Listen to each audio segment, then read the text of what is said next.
Coming at you from the Hey Yo Studios. It's the Fade Route with D and Z. Here are your hosts, D and Z.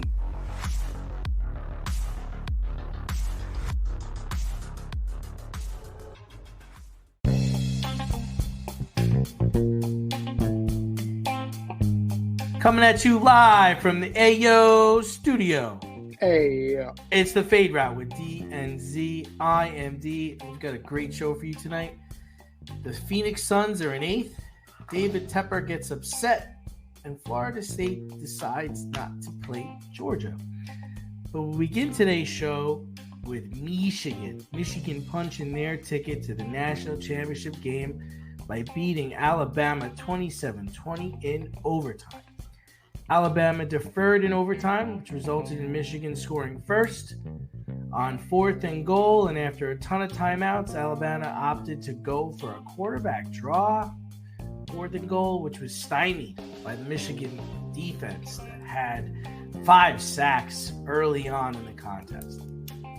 Z, did you agree with Alabama's decision to defer in overtime and to run a quarterback draw on the final play of the game? are you crazy? I'm just asking for a friend. Are you crazy? What? You know, I don't understand. Why would you ever? Why would you ever defer? Obviously, Saban's thinking, I don't know what the hell he's thinking. Why would you ever defer? Ever? Like, I don't understand that. Right? You are in overtime. Like, you are in a situation. Yeah. Like, this is it. Like, this is your season. You put your offense on the field.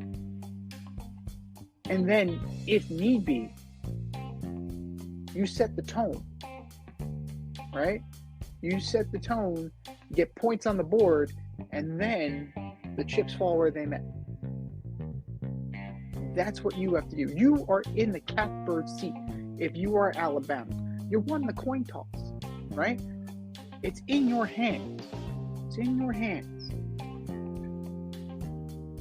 And to do that, to essentially give away control of your season is irresponsible. And then on top of that, okay, you get the ball back, as is the overtime rule. And, you know, say what you will about the overtime rule. You know, Michael Kay was killing it. Mike Greenberg was killing it. That's the rule. It is what it is. They get the ball back. So I guess it emboldens them a little bit because they know they're going to get the ball back. But at the same time, you score, Michigan is now on its heels, right? And you put the pressure on them. Instead, if the roles are reversed, that's just boneheaded. And then let's talk about that QB draw out of the shotgun. So he was already 3 yards deep. And the snap drove him another 2 yards deep. So he had to get 10 yards to get into the end zone. Not even Michael Vick himself is probably getting that. So I think it is absolutely 2 quizzical, boneheaded decisions by Saban and O'Brien, who should know better. They're experienced. They have a lot of experience between them. Saban has plenty of pelts on the wall, right? Bill O'Brien has coached in the NFL, but he is. Well, Bill's not there, right? Experience. Bill's not. Oh, that's right. He's not there anymore. That's right. He's not that's there right. anymore. He kind of discarded that quarterback too. Yeah. Well, as it turns out, 16 to 23 for 116 yards. In a playoff situation, in a scenario playoffs you win, you play for the national title. Yeah. Milroe, right? Jalen Milroe. Remember the name. 16 of 23 for 116 yards. He can only go up from here. He can only go up. Now, because that's bad. That's bad. That's bad. It's bad. Compared to J.J. McCarthy, right? 17 of 27, 221 and 3 TDs. Now, he's not the first round stud, right? He's not going to be that guy. Harbaugh says he's the best quarterback in Michigan history. Wow. Yeah. Considering the fact Which that... prompted a Tom Brady to say, go blue. Tom Brady, how many snaps did Tom Brady get before he got benched for Drew Henson? No. He played well. He became the starter towards the end of the season. I believe he won the Cotton Bowl his last year. Yeah, well, that's exactly what I'm saying. But the greatest quarterback in Michigan history is not this kid. I'm sticking with, what is it? Chad Henne. Yeah, Henne was a good one. Chad Henne. Yeah. I got a lot to say on this. Before I even get into the game, see, this is the problem with college football, right? Mm-hmm. Because Michigan is a far superior team than Alabama is, in my opinion.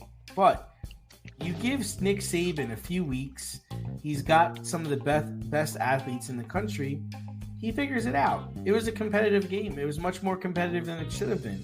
They got to overtime. Okay.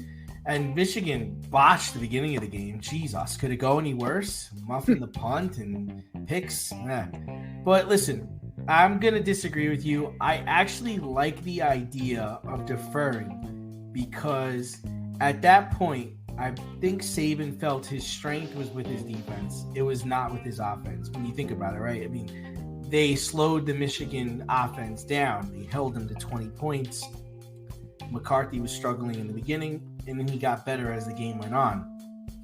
Saban's a defensive guy.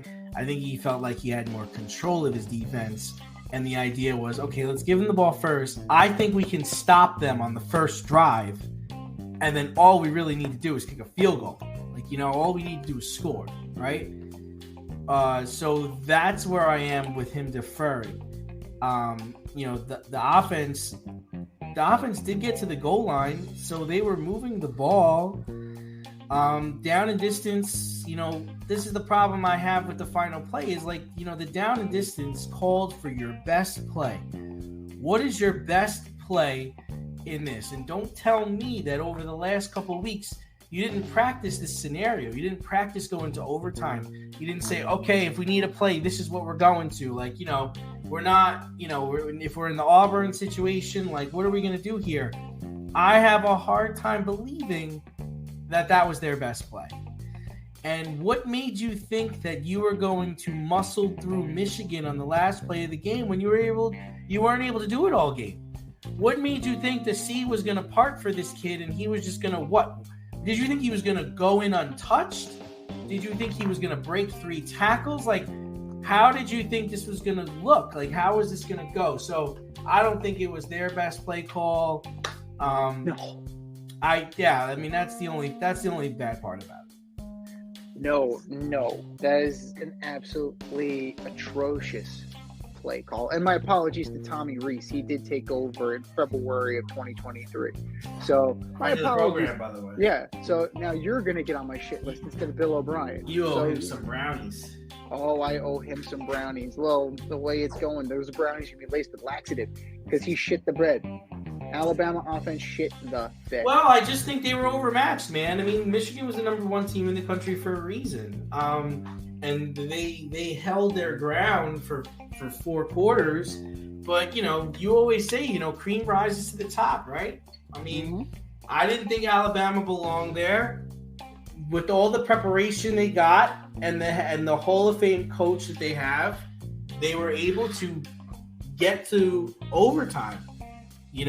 So kudos to them because they didn't belong there, Z. They didn't belong there. They were an Alabama, they were an Auburn defensive play away from, not even being in the college playoff. Florida State was a much more deserving team. We'll get to that shit show. Texas, Georgia, these were teams, they beat Georgia at a neutral site by a touchdown or a field goal. Meanwhile, Georgia was the number one team all year. So I just really didn't think Alabama belonged there. And I think it showed. In that game. And moving on to the second bowl game that mattered, Texas lost to Washington 37-31. Surprise, the number one seed and the number two seed prevailed. Shocker. Michael Penix Jr. has had an amazing season, was a finalist for the Heisman Trophy. All kinds of passing records set. Is Michael Penix Jr. a first-round pick? 4,648 yards, 35 touchdowns, 9 picks. A QBR of 85.7. 6'3", 213. Checks all the boxes of the prototypical NFL quarterback. The athleticism is there. The arm is there. And yet, Daniels won the Heisman, right? You have Caleb Williams in the discussion for number one pick. You have Drake May in the discussion in the top 5. Bo Nix is there. And Michael Penix Jr., just everybody's projecting him as a second-round pick, right? They're saying, if the Giants can somehow take Marvin Harrison Jr. early in the draft and then they can wait and get Michael Penix in the second. Michael Penix may not be there in the second round. He could be a late first-round pick. Why not? He absolutely could be. It's not a stretch for a guy to have as prolific a career, as prolific a season as he's had to play himself into the first round. Considering the fact that all these guys that were considered can't miss first rounders, right? In recent history. I'll throw some names out at you. Will Levis. That guy. Malik Willis. That guy. Desmond Ridder. Solid. Need I say more? Sam Howell. All these guys are like, can't miss first rounders. And some of them drop to the second, drop to the fourth, drop to the next day of the draft. So why can't Michael Penix Jr. be that guy? And, you're showing leadership and intangibles. He threw in a bowl game to advance to the national championship game against a game Texas Longhorn team. He threw for 430 yards and 2 touchdowns, plus he ran for another 31 yards. So why can't he? Why can't he? Now, would I like the Giants to explore that in the second round? Sure, why not? If he's there, why not? I got this feeling in the back of my mind, deep within the inner recesses of my mind, the Seattle Seahawks will not let him leave the first round. That's just my gut. But based on past performances and what intangibles he provides, Michael Penix Jr. is definitely deserving of being in a first-round pick, for sure. Well, here's the deal, man. Tim Tebow was a first-round pick, for Christ's sake. That was pretty bad. That was pretty bad. Yeah, it's interesting that you bring up the Seattle thing. Because he's a Washington guy. This is the problem I have. I automatically look at him, and the first player that comes to mind is Tua. Okay, maybe it's because he's lefty. He throws a pretty spiral. Tua is the first person that comes to mind. Okay. Now, Tua was drafted in the first round. But let me ask you, Z, do you think Tua's a first rounder? After watching him this season, is he really, in the last 2 seasons, is he a first rounder? If you throw Tua on the Raiders, are the Raiders a playoff team? No. If you throw Tua on... Wait. First of all, if he's on the Raiders, is he still alive? I don't even think he's still alive.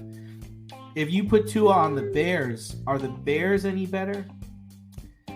Does Is Tua still one of the passing leaders if he's on the Bears? It's tough to throw in Chicago, man. I don't know if he's got the arm for that, man. I would say not with those receivers. Yeah, so I mean, here's the deal. It's like Waddle and Hill certainly help. Yes, exactly. Tua's in a situation where he's got an offensive guru. He's got skilled players at the skilled positions. Hill, Waddle, Arcane. All those guys are phenomenal players. Mostert, you know? Now, the other problem I have with Penix Jr., dude, is he tore his ACL twice, man. He tore it twice. And he had a significant shoulder injury his second year in Indiana. Now, I'm not saying he can't be drafted. I mean, you got him going to 15 with the Seahawks. Maybe the Seahawks trade back and get him later. I think it's an overreach, right? Because I would think that a guy like Bo Nix is going to go in the middle rounds, right? And maybe, here's an idea, maybe the Vikings take him in the top 12, maybe? But to me, when I'm looking at him, if I've got my Trent Baalke glasses on, if I've got my John Lynch hat on, actually, no, I'm not putting that hat on. If I put on my GM cap, to me, he's a third or fourth rounder, man. He's a roll the dice kind of guy. I think he could be somebody, but I can't invest more than that. And, you know, I think the Raiders should consider it. I think the Vikings should consider it. Washington should definitely consider it. Seahawks at 15. But the injuries is what holds me back from really selling out for this guy. So let's think about Bo Nix, right? 45.08 in terms of yards, 45 touchdowns, 3 picks, bit of a journeyman. He's been through. Oregon quarterbacks, man, I don't know. Like, there's some history that he's got to fight. Drake May, there's history that he has to fight. And he's a sophomore. Drake May's a sophomore. You roll the dice on a sophomore. You roll the dice on an underclassman. It definitely, like... Listen, I could totally see the Jets lose. I could see the Patriots losing this weekend and taking Drake May at 3. Or even the kid Jaden Daniels at 3. Because if they lose this weekend, that's probably what they're going to be. They're going to have a top 5 pick. I got a feeling that they're going to go Marvin Harrison, and then they're going to. Here's what I think. I think if there were 2, they're going to take Marvin Harrison and they're going to sign a free agent quarterback because they got burned by Mac Jones. I think they're going to be a little gun shy because think about where they got their successful quarterback and think about where they got burned, right? They did something very unpatriot-like by drafting Mac Jones, and we lauded him for it. I don't know. Do you really feel that way? Yes. Yeah.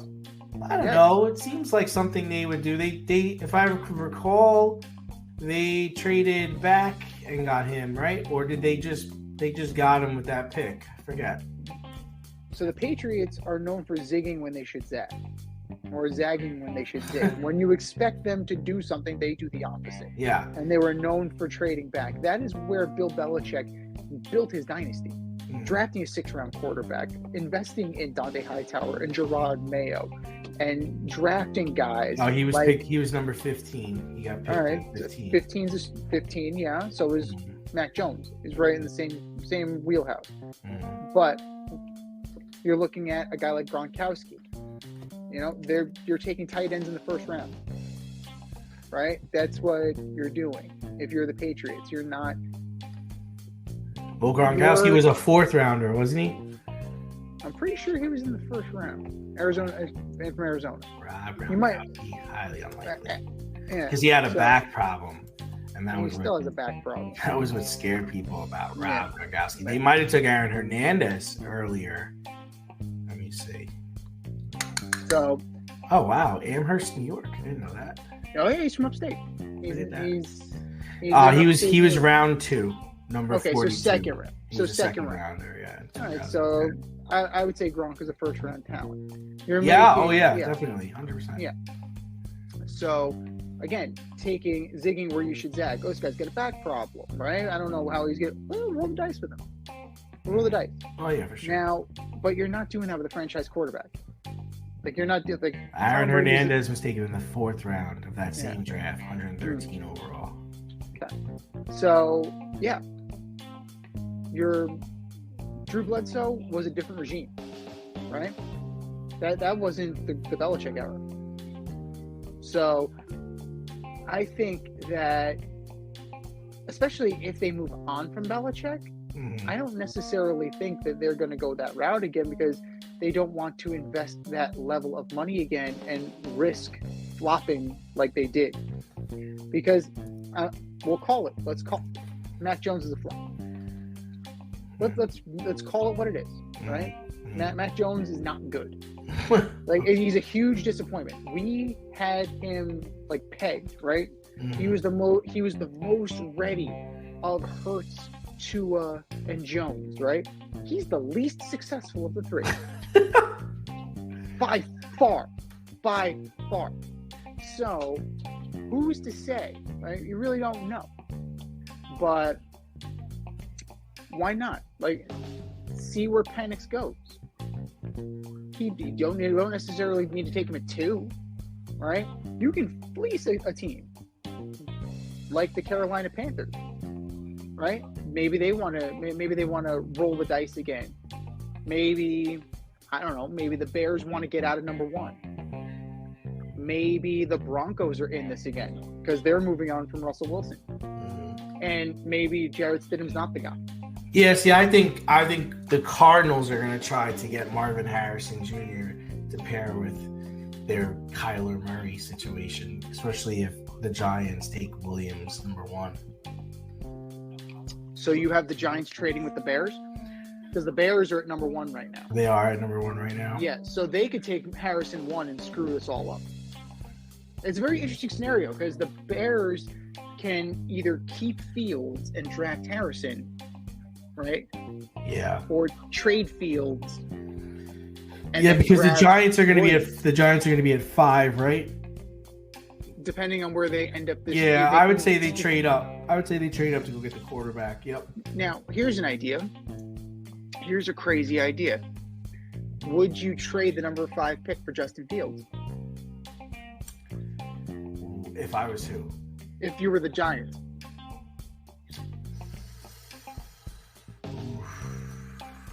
Yeah, I would. I like Justin Fields. He's got some flashes. I think he's got some flashes. Especially if Harrison's gone, all bets are off, man. Like, I mean, I know the Giants want to invest in an offensive line. Evan Neal still lingers in the back of my mind. Right? Can't miss, right? Another one, can't miss from Alabama. Oh, we missed.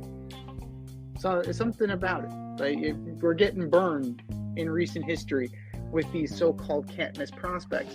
And guys like Michael Penix are going to be like, I don't know, maybe, we'll see. He's a project. You know what? He is worth a shot, right? They took a shot on Matt Leinart in the pros. They took a shot on Vince Young in the pros. You took a shot on, Malik Willis. Some pay off, some don't pay off. So why not? Why not? And speaking of why not, here's why not. Oh, you're not going to put us in the playoffs? Well, fuck you. That's essentially what the Florida State Seminoles said to the NCAA in response to being left out of the playoffs and being put into the Orange Bowl against the Georgia Bulldogs. Well, the Bulldogs choked out Florida State 63-3 in said Orange Bowl. I'm going to repeat that for emphasis. 63-3. Florida State, still bitter and butthurt over not being included in the playoff, had 29 scholarships players not play in the game due to injury, transfer portal, and opt-outs. So, which side are you on? Are you with the players for not playing a meaningless bowl game, or do you think they should have played for the integrity of the game and the sport? What say you? You know, I had mixed feelings about this. When I first saw it, I was on the player side. I was like, good for you. It's a pointless bowl game. What are we playing in this for? Everybody said nobody wanted to see us play for the national championship. They didn't want us to be in the Final Four. I mean, the fourth playoff. Screw it. What am I going to go get my head kicked in by Alabama for? I got dreams of going to the pros. I'm headed out of here. I'm leaving Florida State. I had all these visions, and as a player, and I'm like, yeah, I'm not playing. Screw this. Blah, blah, blah, blah, blah. NCAA doesn't care, right? But then I started thinking about it a little bit more. And I was like, wait a minute. They had a chance to beat Georgia, who was the number one team all year. They had a chance to finish the season undefeated. Not a lot of people could say they played on an undefeated team. I never played on an undefeated team. If they beat Georgia, right, and then they finished the season undefeated, they would have had a chance to climb back into the top rank, Final Four rankings, after all the championship games were played.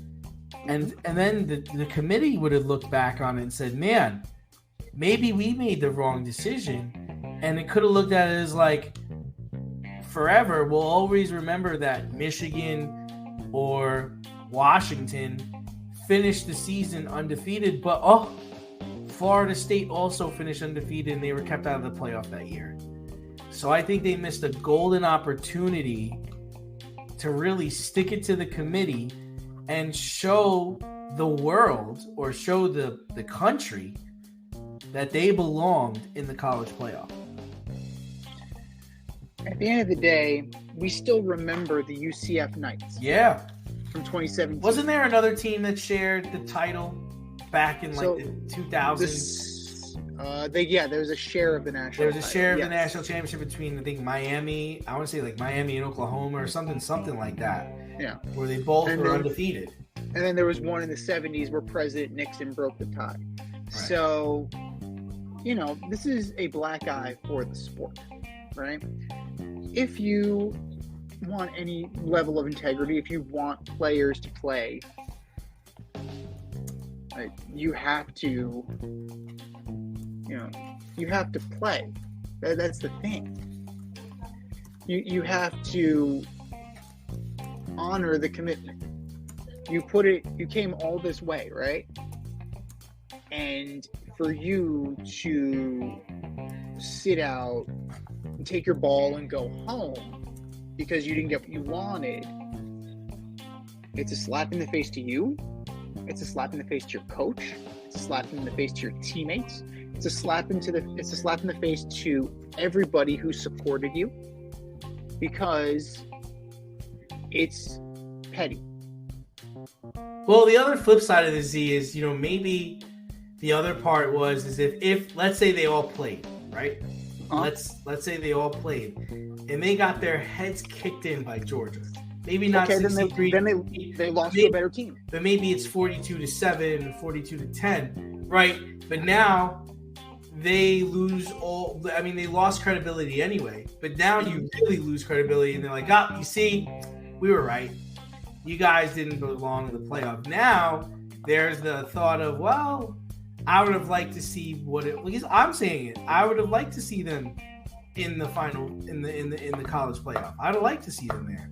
Now, if they got kicked in by Georgia with all their talent, then I'd be like, all right, I guess the committee did get it right. You understand what I'm trying to say? I understand completely what you're trying to say, but we'll never know. And we'll never know.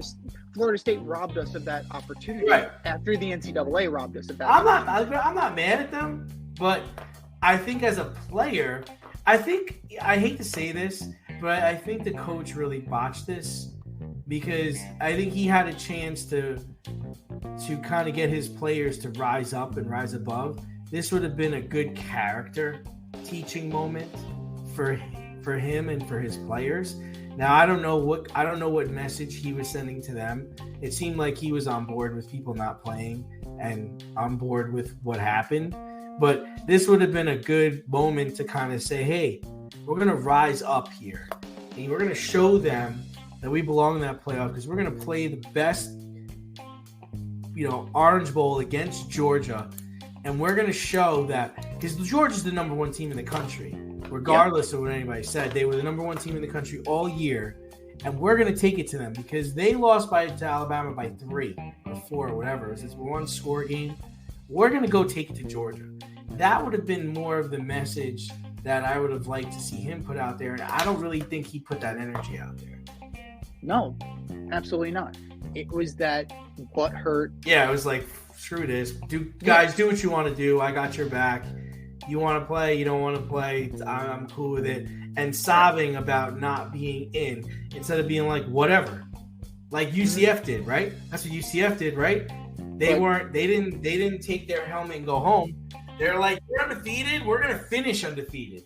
And we're going to take it to whoever we're playing in the bowl game. And they did. And what did they do? They hung up their own national championship banner. Right.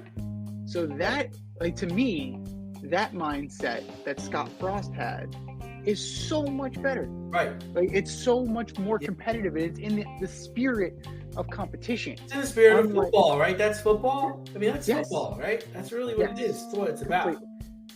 But, I mean, I get their frustration. I get why you're upset, but you doing that is not hurting anybody but yourselves. You missed a chance at having an undefeated season, man. Like, nobody gets to do that stuff. That's the part that kills me about it all. It's like, you know, like I said, in the beginning, I was really like, nah, screw them. I'm not playing. But then when you think about, man, we could have finished undefeated and we could have went out and beat Georgia, who was the number one team all year and really showed the country we were the best. It was a missed opportunity. Completely. And let's spin it forward, right?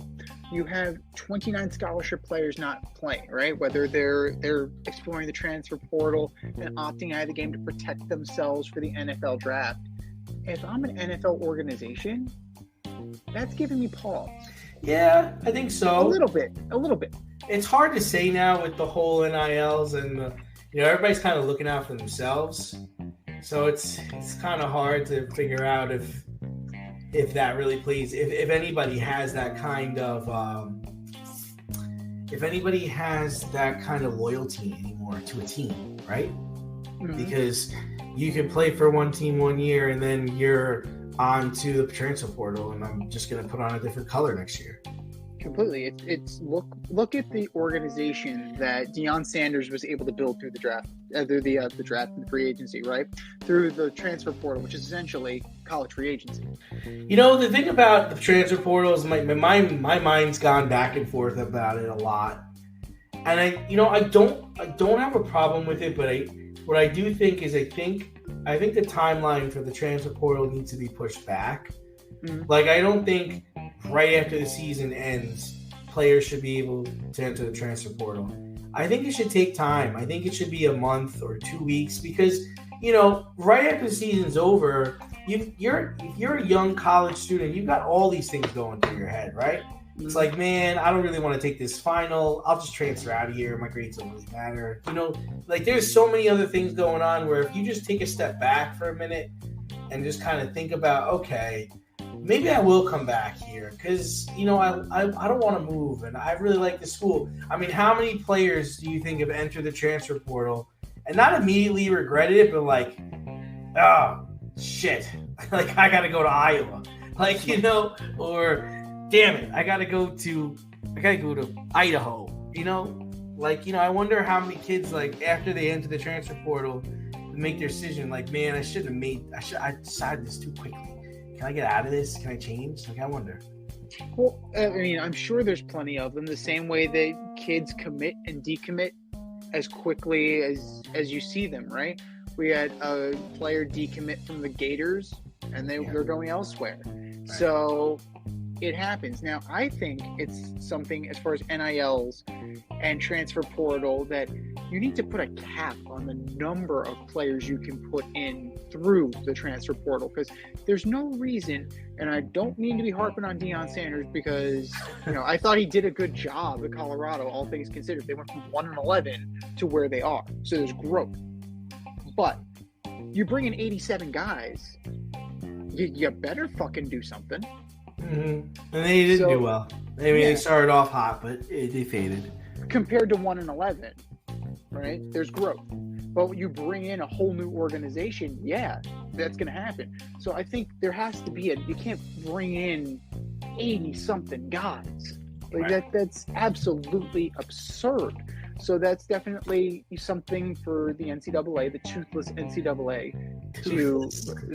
They're toothless. Look at what has happened in recent years. NIL and the transfer portal have basically took the sting out of everything, right? Because it's all on the open now. Like, good luck giving an organization the death penalty. You might as well take that off the table, right? SMU would have been legal, right? Eric Dickerson and Craig James and all that Pony Excess, it would have been legal now. So, I think that the NCAA needs to kind of remember who the hell they are and kind of get back to setting the rules and enforcing the rules rather than letting the money talk. Avoid messy accidents. Get better stopping power with your brake pads. Callahan brake pads. You never know when you'll be driving in the road and there will be a truck tire that you need to avoid and save your family. Callahan Auto. We really care about what's under your hood. Speaking of letting money talk and bullshit was walking with Carolina Panthers owner David Tepper. He's in more hot water this week after a temper tantrum as he appeared to throw a beverage at a Jaguars fan while sitting in the visiting owner's box on Sunday in Jacksonville. Obviously frustrated by the way his team was playing, Tepper threw a drink at fans and then left the box. The NFL has fined the billionaire $300,000, and Tepper has since apologized. Did the NFL do enough? And does the NFL need to take a closer look at this guy? I think we need to take a little bit closer look at the statement he released. It wasn't much of an apology as it was him trying to defend his actions.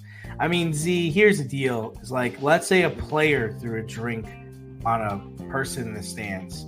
What would happen to that player? What if a person in the stands threw a drink at a player? What would happen? They'd be banned. They'd be thrown out of the stadium. Possibly arrested. Listen, Yeah. The NFL would argue that it's the highest penalty levied on a team owner. I believe Bud Adams was fined $250K some years ago. But David Tepper is worth over $20 billion. A $300K fine to him is the equivalent to us being fined $1.77. He's a billionaire, sore loser owner who needs to be sent to his room. He needs to be put in timeout. You can't hurt him in the pockets. You hurt him by taking his privileges away. David, that was a really bad thing that you did. Now go to your room. That's the kind of thing you have to have. Now, Roger Goodell would defend himself and say, I work for all the owners. This is, what we collectively bargained upon. I'm going, in order of what we've done in the past. Now, that's true, but everyone in this club needs to be held to a higher standard. David, you're suspended the rest of this season and for 6 games next season. Or how about this? David, you're not allowed to travel with your team next year. Because you did this at a fucking visiting field, which is even worse, right? You didn't even do this in your home stadium. You did this on the road in a visiting owner's box. This is such a privileged image too, right? An owner sitting in his box, chucking a drink at the peasant below. Like, come on. Throwing a drink on someone is the most insulting thing a person can do, right? He's lucky spitting on them. Right. He's lucky the fans didn't climb up into that box and slap the shit out of him, because that's what I would have did if he threw a drink at me. I'll figure out how to get up there. Mm-hmm. Try throwing a drink at someone in a hallway. Try throwing a drink at someone in an elevator and see what the result of that would be, David, because you're going to get slapped in the face. And he didn't issue an apology either. He said, I regretted his act. He said, I regret the actions I've taken. But I'm so in love with this team. He blamed the team. for his actions.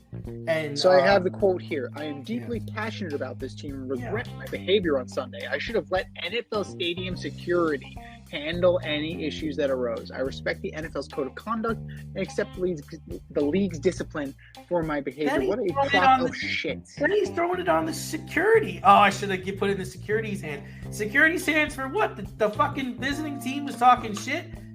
The visiting fans were talking shit to you. What do you want the security guard to do? Smack them over the head and drag them out of the stadium? No, that's part of football. Part of football is talking shit in the crowd, in the stands. That's part of the game, getting drunk and having a good time.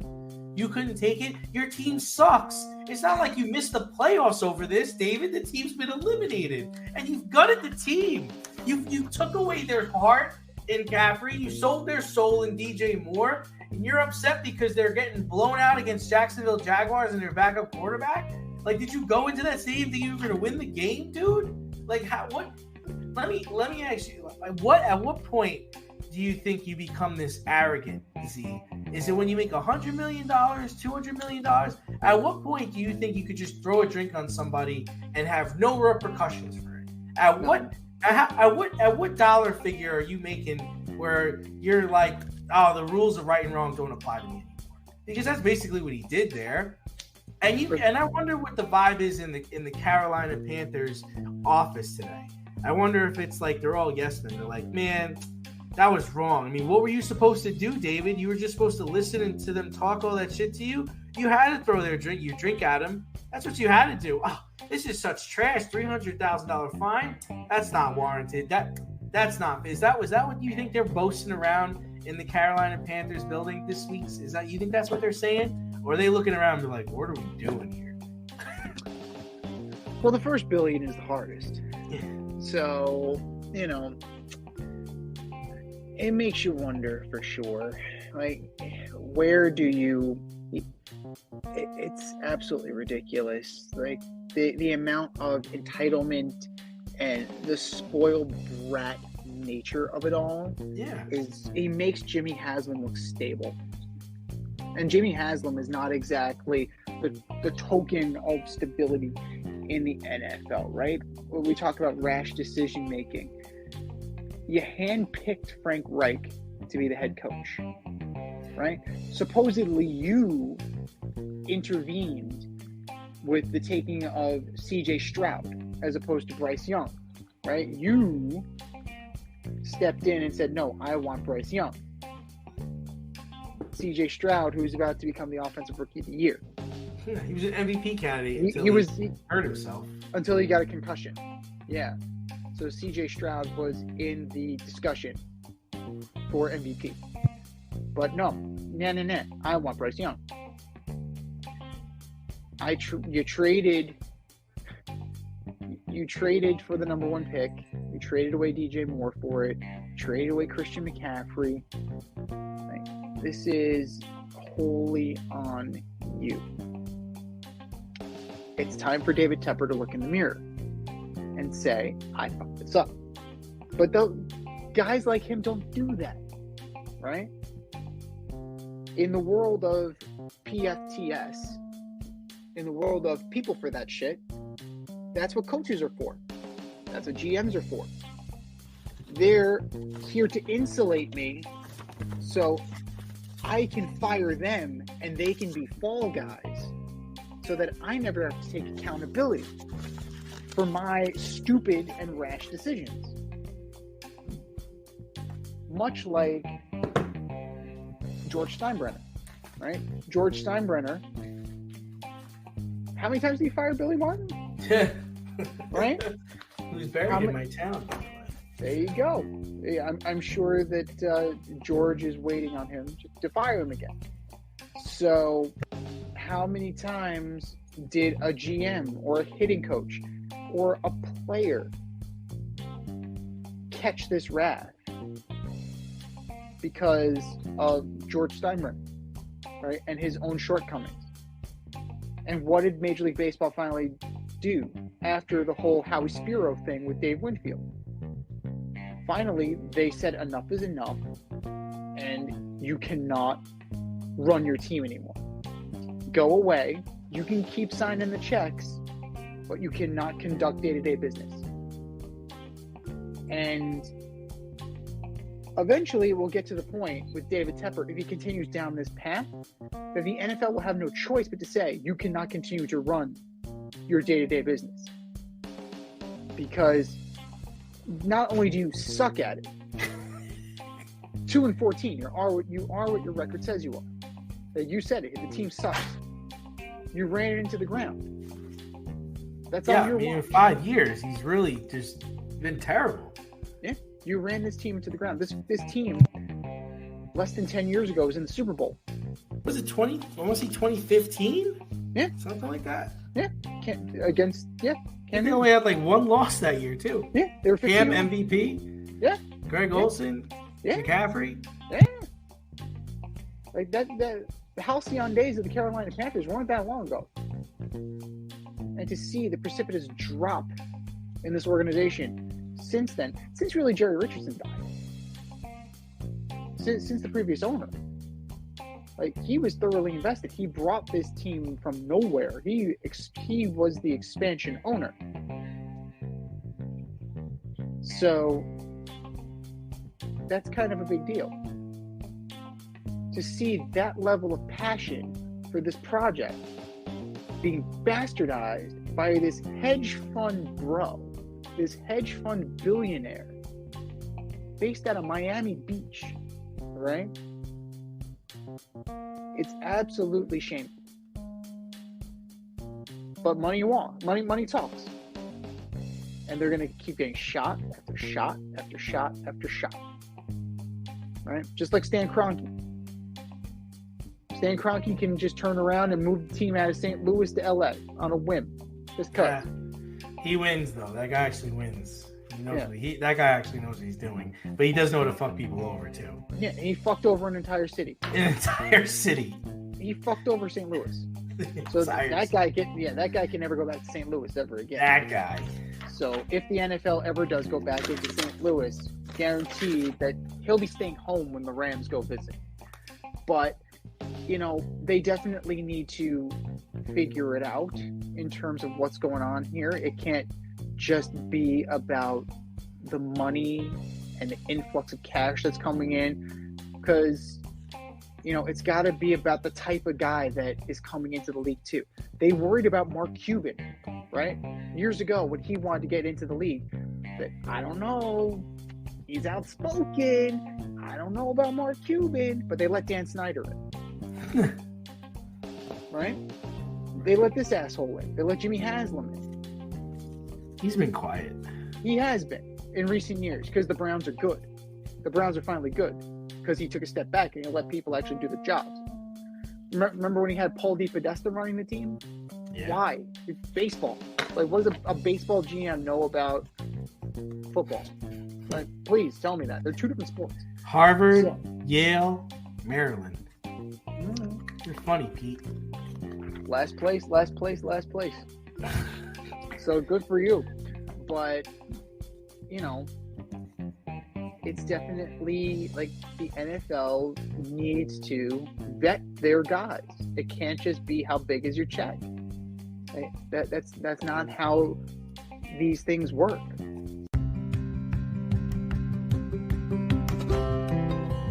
Do you love brownies? Of course you love brownies. But you know what's better than a brownie?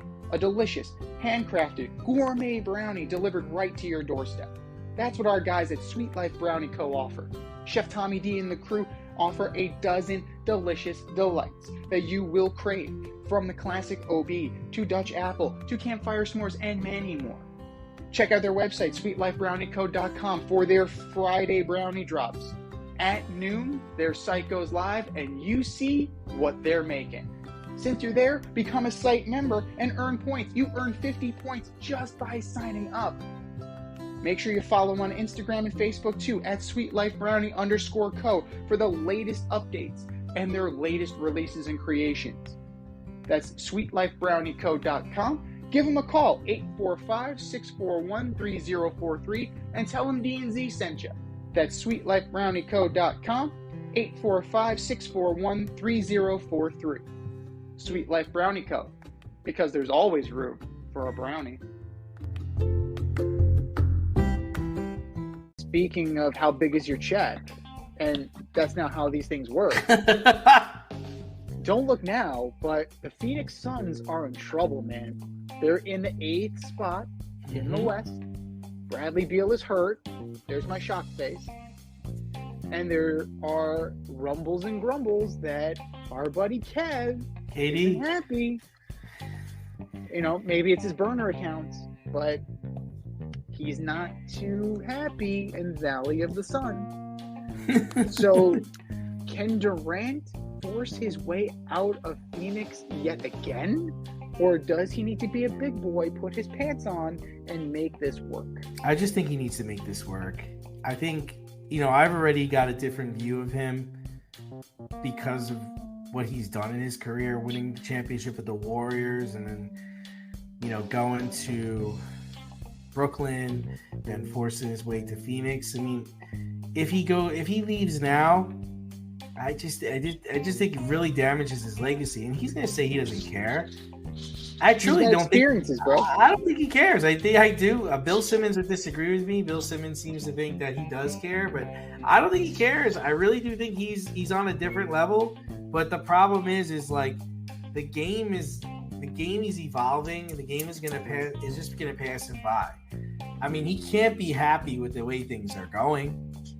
He's being asked to be a rim protector, a scorer, play defense, bring up the ball. Essentially, everything he was asked to do in Brooklyn, he's being asked to do in Phoenix. I think the Suns got rid of too many players to get him. I don't think he anticipated that the Suns were going to have to gut the team the way they did. They don't have enough to be a OKC. They don't have enough to beat the Sacramento Kings. They don't have enough to beat the Lakers in the 7-game series. This is the truth. And despite Durant being an incredible talent, I don't think there's anywhere for him to go. Like what's a team that could afford him? Like New Orleans could afford him. He ain't going to New Orleans. The Knicks could afford him. The Knicks ain't going to give up players to get him because the Knicks are happy with what they have right now.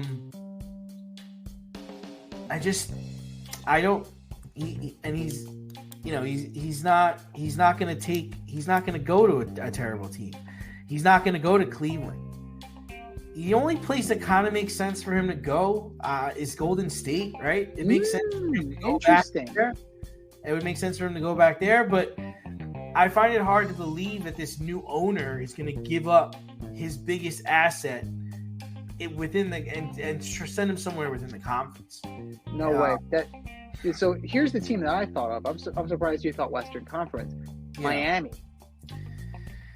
But that's another team that I think they're happy with what they got. Like, I don't think they really want him. I don't think so. I really don't. I think they're happy with what they got going on. They got Jimmy Butler. They have Kyle Lowry. They have Bam. Like, they're not going to give up their top young players for Kevin Durant, who could flake out of them. I mean, that's the relationship. That's the relationship with the game that he's having right now. You know, that's his reputation. He's sullying it, right? He went from a mercenary. Yeah, he was a merc for sure. He was a merc, and now he's a flake. Yeah, and he's a petulant child, much like in the way James Harden is and Kyrie Irving is. It's just not working. Like they're just not gelling. Like it's just, if you watch their games, it's awful basketball. Like, it's awful to watch. And the other thing is, I hate to say this, but he's being asked to do so much in Phoenix. He's going to get hurt. He's going to get hurt because he's just being asked to do too much day in and day out against some of the best teams in the league. And it's exhausting. I mean, he's 7 foot. He doesn't have a lot of muscle or weight to him. No, those legs are really screwed. Like Dirk was a soldier. Like, you know, he was a big guy, but he was a big guy. Like that's not what Durant is. I thought maybe Dallas too, but I think Dallas likes what they have going on. Like, a lot of these teams just like what they have going on. And they're like, why am I going to bring this guy in when he could leave? He could just get sour on this and be out. Yeah. Dirk was big, but he had guys on his team that were bigger. Yeah. Right? The problem is, like he's got on Ty his Chandler. Team, Tyson Chandler was such a beast. Sean Marion, Jason Kidd was a big. People don't realize this kid's 6'6", man. He's a big point guard, tall dude. Yeah. You have Azubike on Phoenix. Yeah. Okay. You have Bol. You have Drew Eubanks. And you have Chimezi Metu and Nurkic. Those are the only guys that are kind of in Kevin Durant's height range, but none of them are in his talent range. And that's a problem. Kevin Durant is also the oldest guy on the team. Yeah. He and Eric Gordon, who's bitching about playing time. So it's something to be said about this roster. They went all in, but in doing so, you're absolutely right. They sacrificed so much. They made a Faustian bargain, and sending DeAndre Ayton is proving to be a bad move. Because what did DeAndre Ayton do? Protected the rim. Right. He was there. Like he allowed Kevin Durant to be Victor Wembanyama, right? They allowed him to be the big who can shoot. And doing that, like getting rid of him, it made this team very thin. And then replacing a guy like Chris Paul, say what you will about him, but you replace him with Bradley Beal, it doesn't work. Because as much as Chris Paul gets hurt, Bradley Beal gets hurt more. So we brought a guy in who's more brittle. Good job. But I would have to imagine that they ran the Bradley Beal thing by him, right? Like, they must have said, hey, we're going to go get Bradley Beal. How do you feel about that? I find it hard to believe that they went to get Bradley Beal and they didn't ask if Kevin thought that was a good idea or if he was interested in that. You tell me I'm getting Bradley Beal. My first response is, why? Why? What has he done for me lately? What has he done recently? Like, come on now. Bradley Beal hasn't been relevant in years. Now, Kevin Durant has no choice. But the Phoenix Suns also have no choice. There are no resources here. What are you going to do? Trade Devin Booker? Like, what is moving out so you can get reinforcements? Are you waiting just for veteran buyouts? Like, are you just waiting for guys to get, like, cut? That's all that's the only hope you have. Because your situation is such that you done fucked yourself over. That's it. And this is all you're doing. This is all Matt Ishbia is doing. This is all Kevin Durant's doing. And this is the downfall of the Phoenix Suns. Because they went star hunting again. And anytime you go star hunting, you're going to get bitten in the ass to some degree. Because you got to make a deal with the devil. And right now, the devil's calling in his marker on the Suns.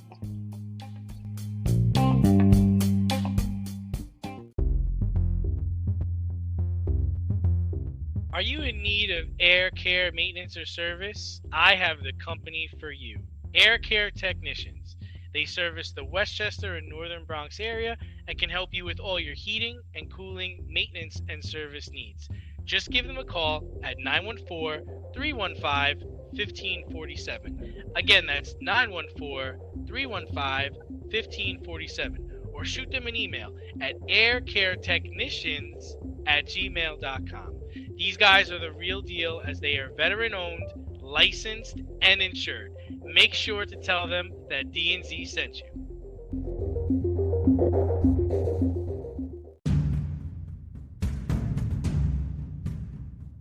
More or less?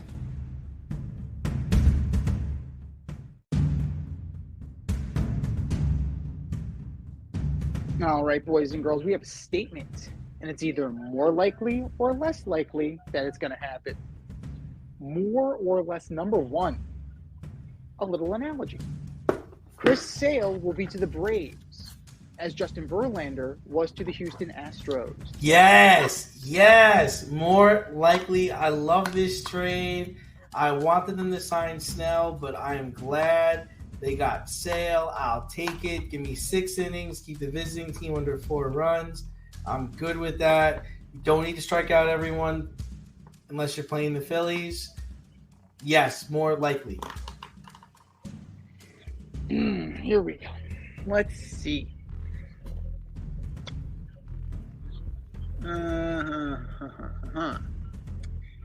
Which Chris Sale is going to show up? Is he going to be the guy from 2017 who had 308 strikeouts and pitched 214 innings? Is he going to be the guy who punches a wall and breaks his hand? Is he going to be the guy who only throws 42 and a third innings? Is he going to be the guy who got his nipple rings infected and was out on the IL with a nipple ring infection? Last year, he pitched with 3.8 ERA. At this point, he's a professional beating taker. He's the Andrew Dalton of the roster. Now, the Braves do have a track record of turning guys around. So we'll see. You have a guy like Charlie Morton.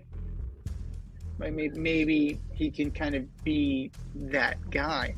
I think trading Vaughn Grissom for him was too much. But this is a little bit of the salary dump from the Red Sox, too. So they had to do what they had to do. I think it's less likely. I think it's an overpay for a guy who's on the tail end of his career. And I think it's more Justin Verlander from the Mets than Justin Verlander from the Astros.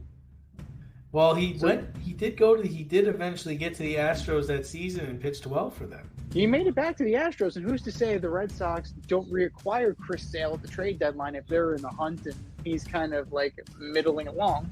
So who's to say there isn't a similar arc? But I think it was too much of an overpay. Vaughn Grissom is going to be a stud in this league. Like that was a big acquisition for the Boston Red Sox. But it all boils down to health for Chris Sale.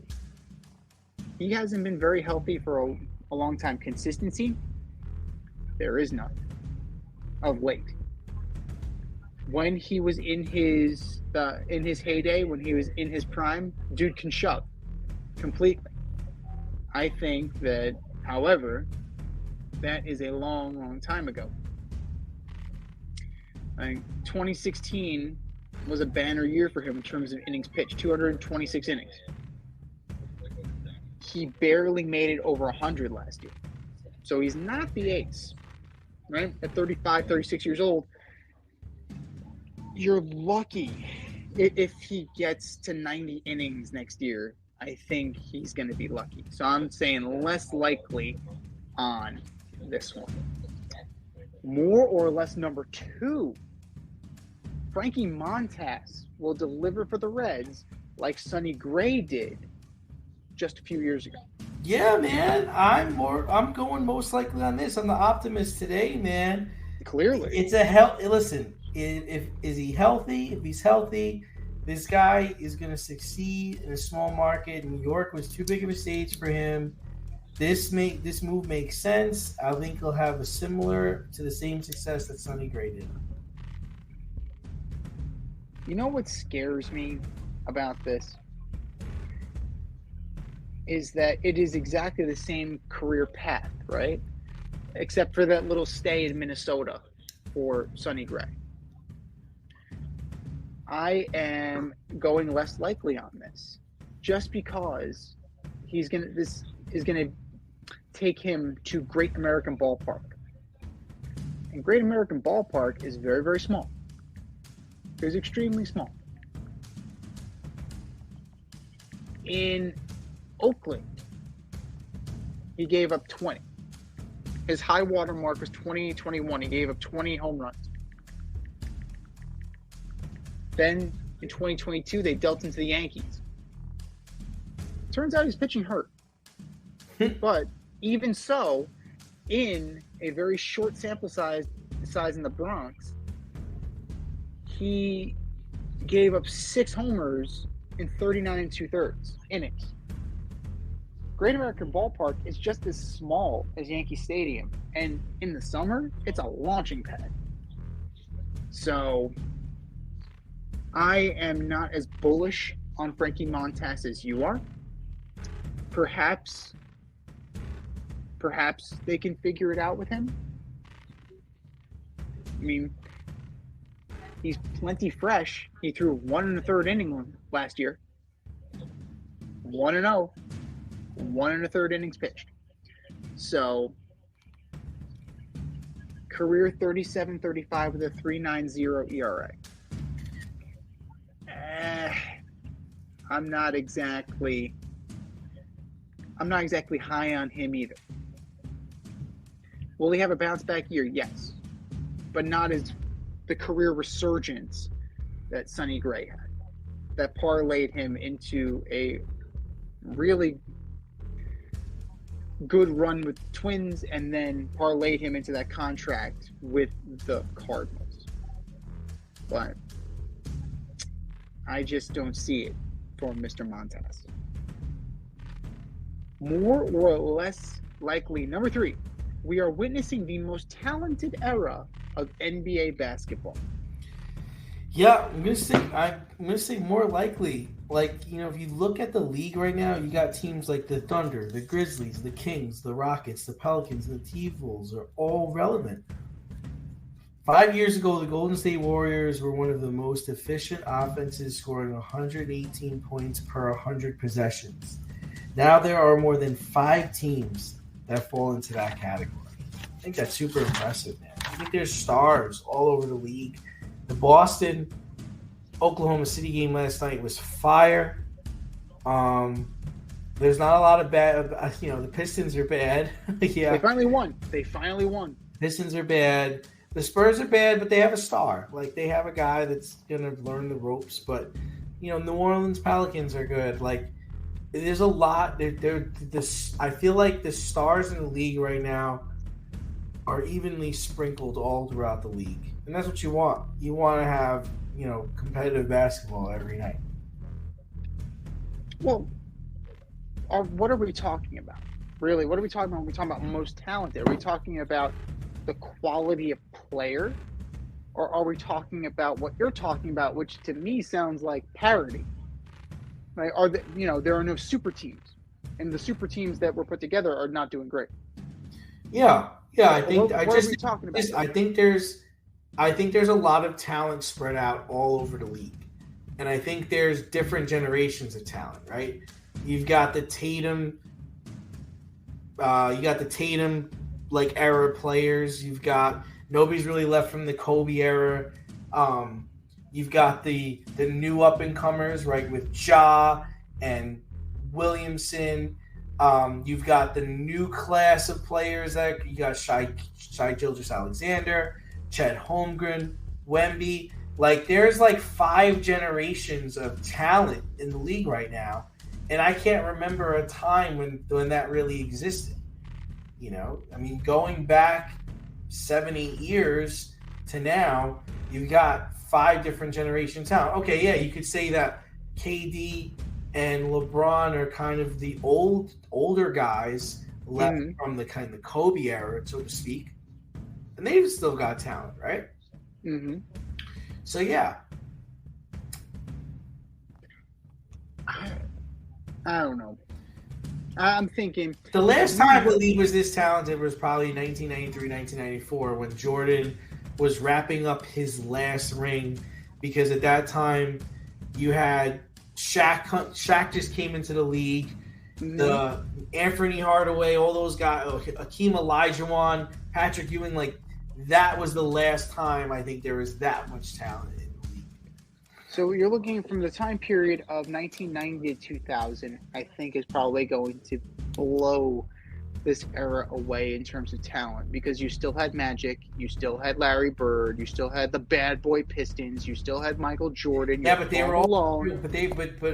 With that, the Bad Boy Pistons were wrapping up. 90 was their last championship, and then they broke up the team. Isaiah got hurt, and it was a wrap. Larry Bird was on the decline with his back, Magic was on his way out of the league because of the AIDS test.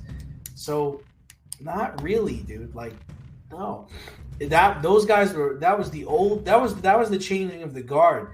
The changing of the guard was about to happen with Jordan. Jordan changed the guard because he won 91, 92, 93.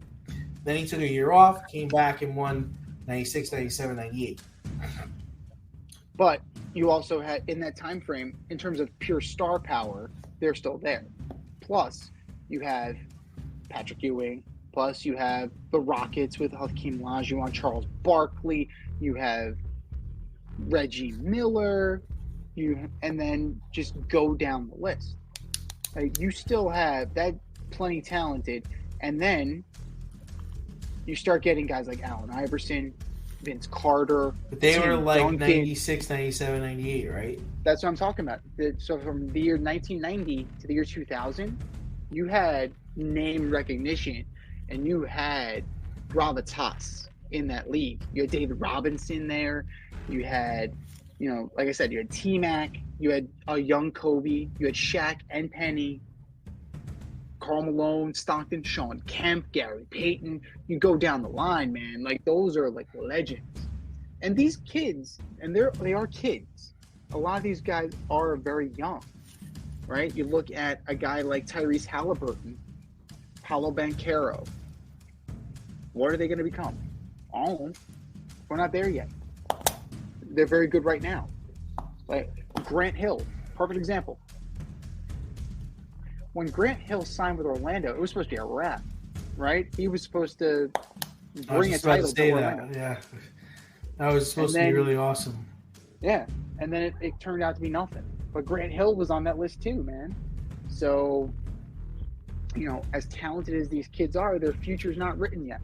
Not to go full Doc Brown on you, but it's kind of important to note that until it's done, like, it can turn for the worse. Grant Hill is a perfect example of that. But in terms of name recognition, I mean, super talented, but we'll see what they become down the road. For me, give me the 1990 through 2000 for pure star power and for excellent play.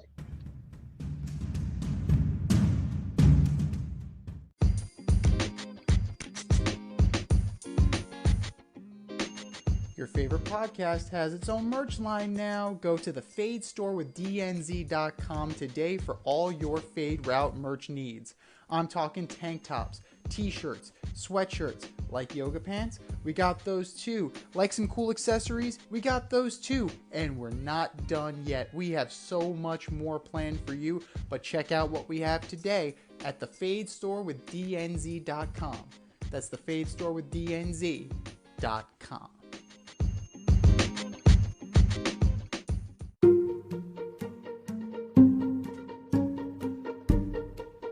The Fade Store presents the Alleged Superstar of the Week Award.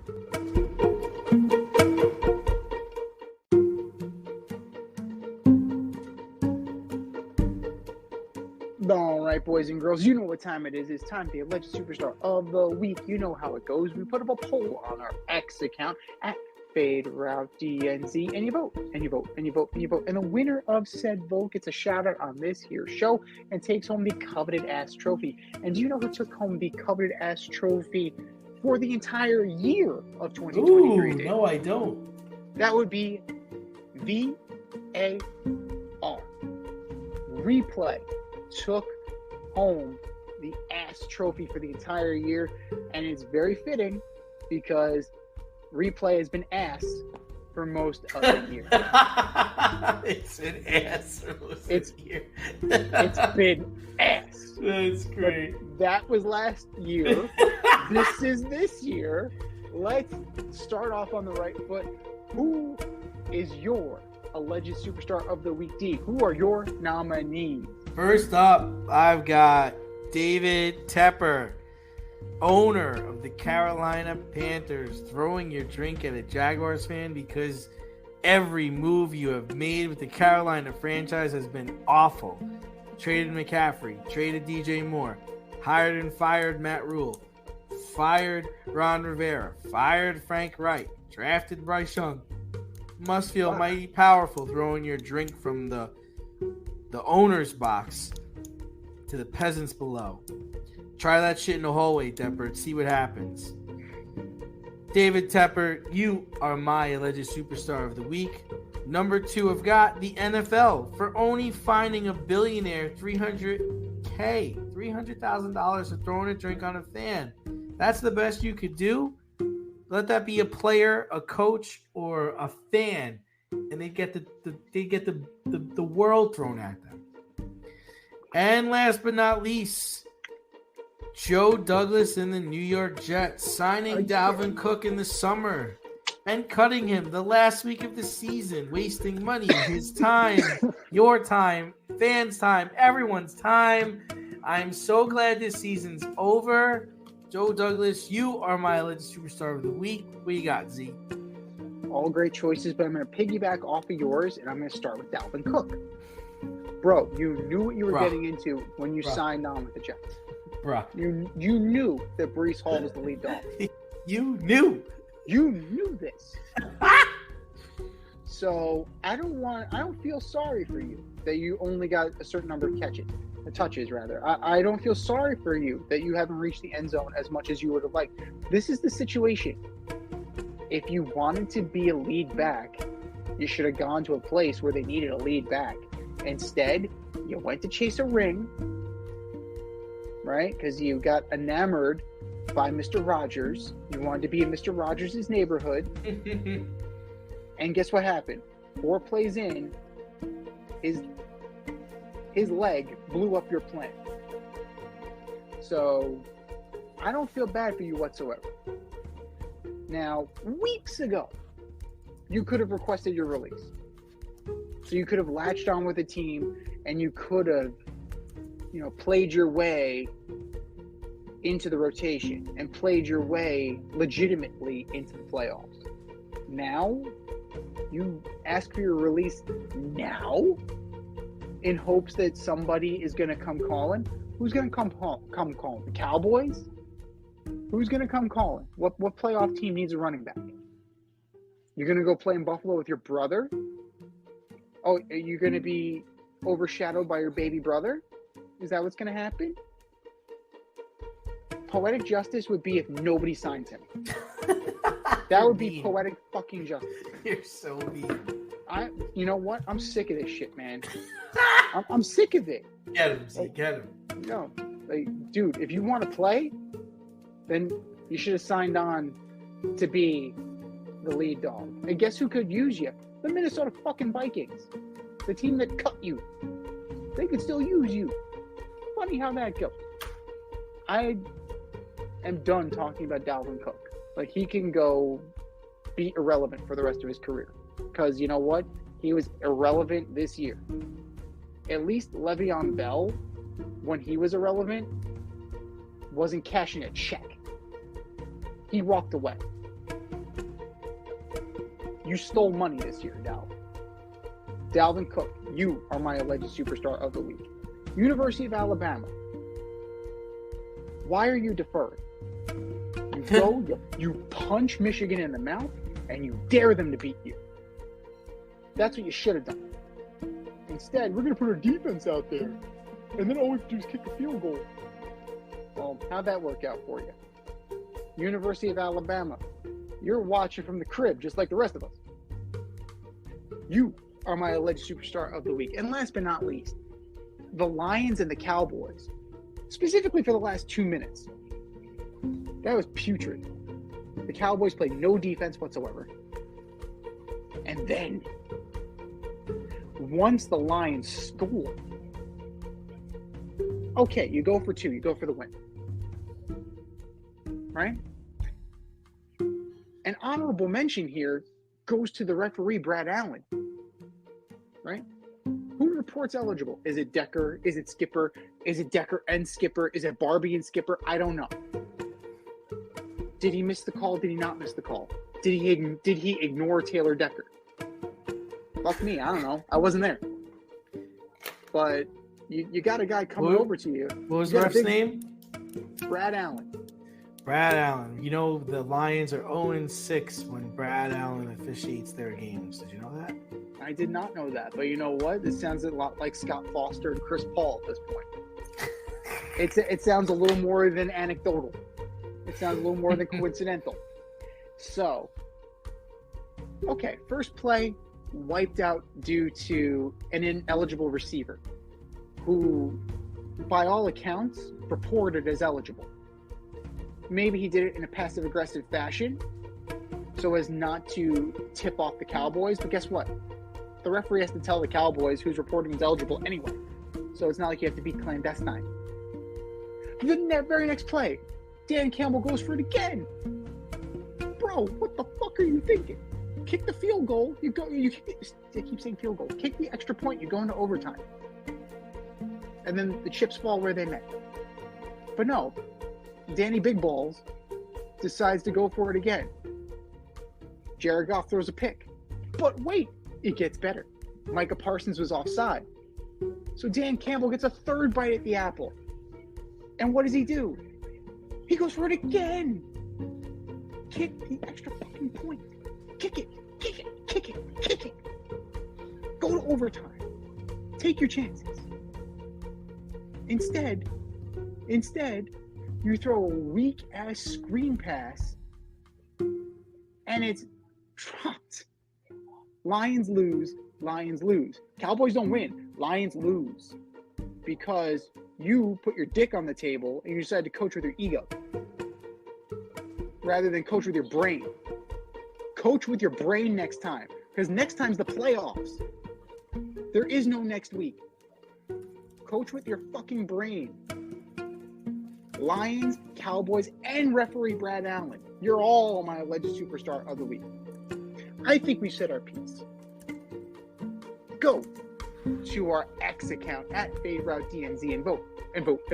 And for our nominees.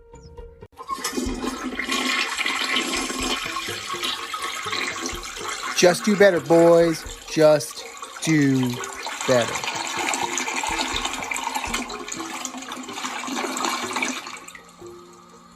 This has been the Fade Route with DNZ. Thanks for tuning in.